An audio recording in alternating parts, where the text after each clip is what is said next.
Elestral's newest set, Moonrise, releases tomorrow. And with that in mind, I thought I would share with you the deck I'm most excited to play this coming set, Self-Mill. To start off our Elestrals, we have the deck's engine with 3 copies of Snowlet. A 4/2 Frost Elestral that says when the Snowlet receives 1 or more Frost, you can send the top 3 cards of your deck to your underworld.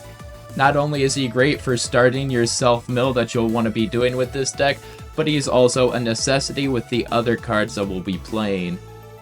Because we're running 2 copies of Elestral. Elestral is a 7/4 2-drop that says when this Elestral is sent from your deck to the underworld, you can special ascend your Snowlet into it. You can expend 1 in order to send the top 4 cards of your deck into the underworld. So not only is it possible on turn 1 to special ascend into this Elestral off of your Snowlet, you can also utilize its effect on that same turn to mill more cards that you're going to want to be putting in the graveyard. Our next Elestral is 2 copies of Blistrix, a 12/6 3-drop that says when this Blistrix is sent from your deck to the underworld, you can special ascend your Elestral into it. You can return 3 Elestrals from your underworld to the bottom of your deck in any order to destroy a card.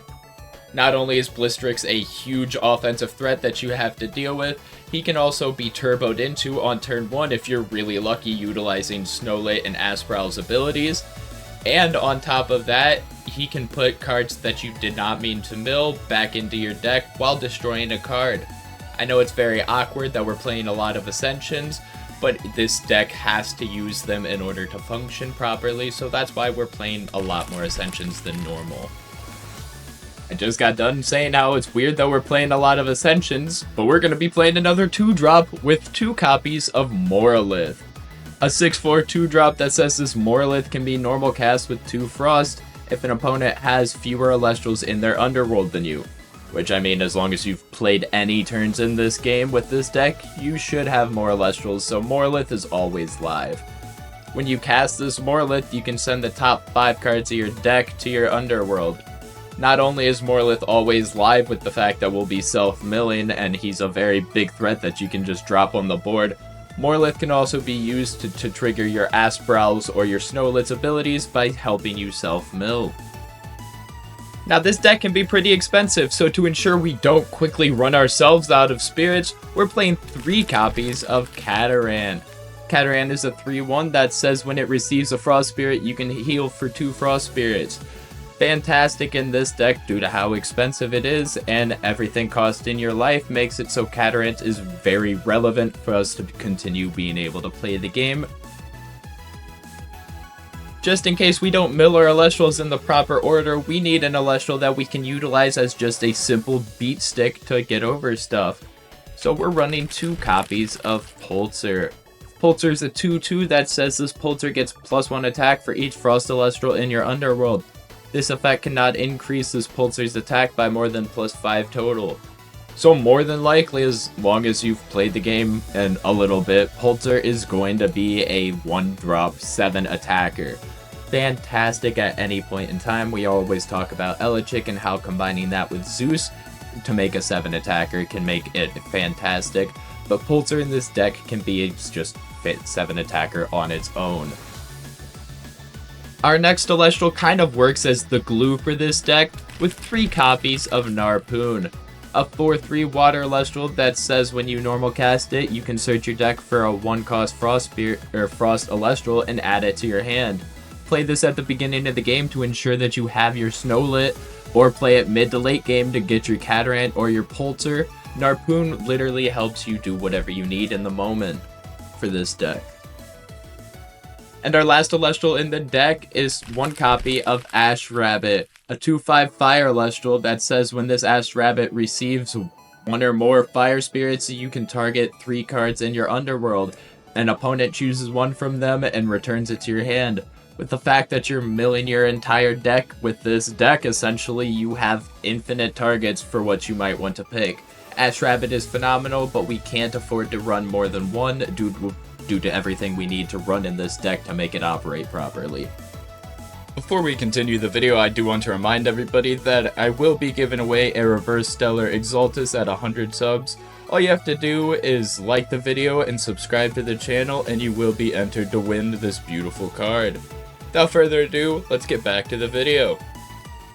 To start off our runes, we'll be playing 2 copies of Drops of Leaves.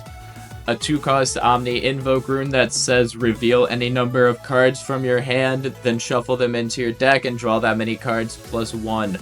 With us playing so many Ascensions, we need to make sure that we just don't brick. Drops of Leaves is really great to ensure that we can put any unwanted Ascensions that we draw into back into our deck so we can mill them into the graveyard later on. Here we have enough mill power in the deck, we'll be playing 3 copies of Avalanche. A 1-cost Frost Invoke rune that says each player sends the top 3 cards from their deck to their underworld. Then if you control a Frost Enchanted Elestral, you can send an additional 2 from your deck to your underworld. Pair this with Snowlet and you're already digging 8 cards deep in your deck with mills. More than likely you're going to find one of the Ascensions that you're looking for. The next rune we'll be running is 3 copies of Rise from the Ashes.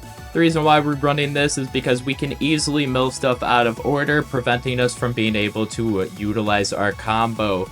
But with Rise from the Ashes, we can either bring back our second Ascension of our Blistrix line, or if we mill Blistrix out of order, we can easily bring it onto the board with Rise from the Ashes. Fantastic card in this deck, and I don't see it coming out anytime soon. To ensure we don't get ran over while we get our combo going, we'll be playing 2 pieces of removal with 1 copy of Earthquake and 1 copy of Resting on Your Laurels. Unconditional removal is always good, so as long as we have the Spirit Math, we'll always fit in Earthquake. And Resting on Your Laurels is phenomenally cheap removal that will allow you to come back from bad situations. Now, as I mentioned earlier, this deck can be a little expensive, so we'll be playing 3 copies of Ambrosia on top of our 3 copies of Catarant to ensure that we don't fall behind on spirits. And for our counter runes, we'll be running 3 copies of Gorgon's Gaze to shut down anything an opposing Elestral might even think about doing. We'll be running 3 copies of Poison Tipped Arrow for the -2 attack, and also for the fact that it's just great removal. And we'll be running 3 Shield of Achilles to bounce back threatening Elestrals to opponents' hands. Now moving on to our Spirit deck, the math is actually very simple for this one. You got 2 Teratlus for the Earthquake, you got 2 Leviathan for your Narpoons, you got 2 Lycaris for your Blistrix, you got 1 Vipyro for your Ash Rabbit, and then you have 13 Frost Spirits for the rest of the deck. What do you guys think of the deck? Would you run self-mill? Let me know down in the comments below, and also let me know if there's anything that you'd be interested in seeing.